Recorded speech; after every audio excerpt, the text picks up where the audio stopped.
So let us not be blind to our differences, but let us also direct attention to our common interests and the means by which those differences can be resolved.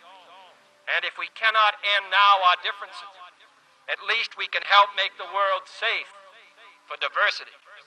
For in the final analysis, our most basic common link is that we all inhabit this small planet.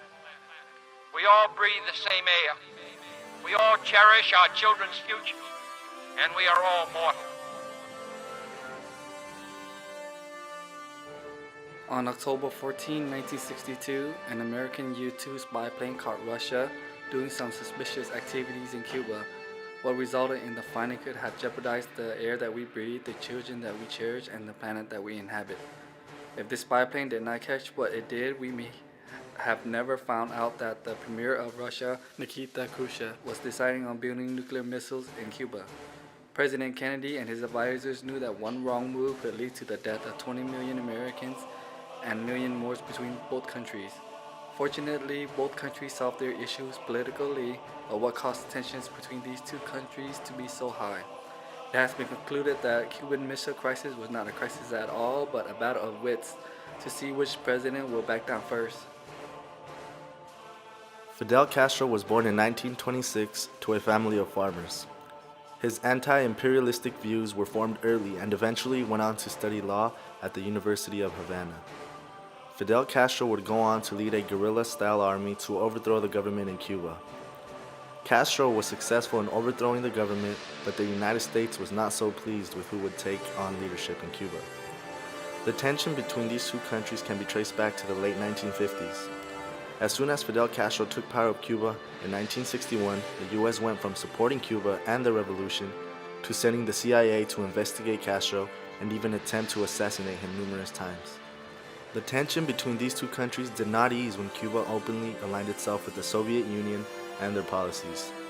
Soon after this occurred, President Kennedy terminated any existing relationship with Cuba. However, later he would go on to make clear that the United States would not intervene militarily or in any other way to overthrow Castro. Later that year, the U.S. aided a group of Cuban exiles in their attempt to invade the Bay of Pigs and trigger an anti-Castro rebellion. The invasion was a complete failure, and Castro's forces captured over 1,000 Cuban rebels. Fidel Castro immediately informed the U.S. that any direct attack on Cuba would be the equivalent of starting a world war.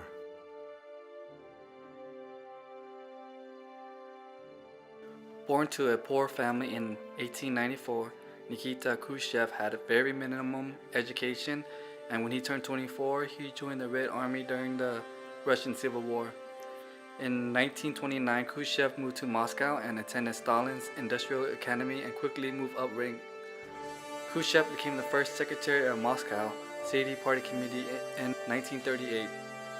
After the death of Stalin in 1953, Khrushchev became the new premier of Russia. By adopting Stalin's war ethic but not killing millions of people in the process, Khrushchev gained the respect and support of his countrymen and gained many allies in the process, including Cuba. Inheriting a powerful country, Khrushchev felt he needed to protect his friends and allies from America because intel showed that America had nuclear missiles in Turkey, Germany, and Britain. In order to defend against their rivals and protect their allies, Khrushchev secretly made a deal with Cuba where Russia could protect Cuba from American invasion if Cuba let Russia build nuclear missiles in Cuba. Unfortunately, Khrushchev's plan failed on October 14, 1962, when an American U-2 spy plane caught Russia building nuclear missiles in the western Cuba, and the battle of wits began. Since the very beginning of Cuban Missile Crisis, Khrushchev never intended to use the missile but built the missiles to show his allies that Russia had equal power and equal artillery to the Americans.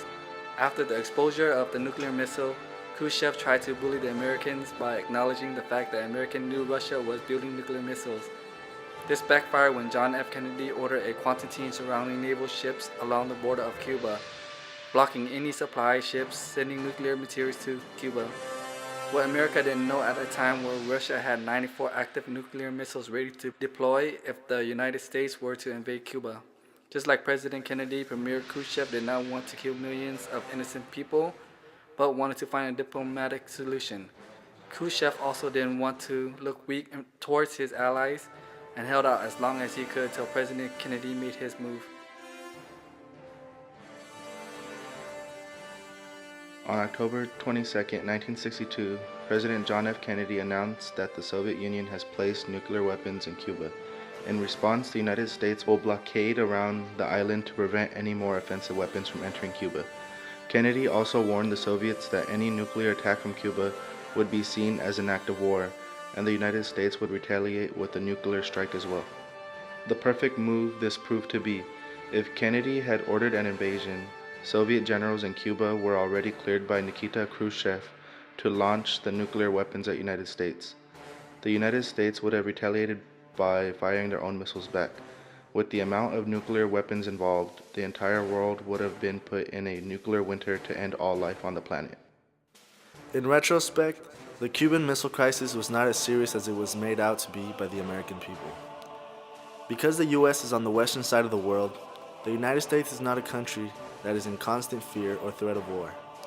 Russia was in the eastern side of the world and was in constant war with neighboring countries.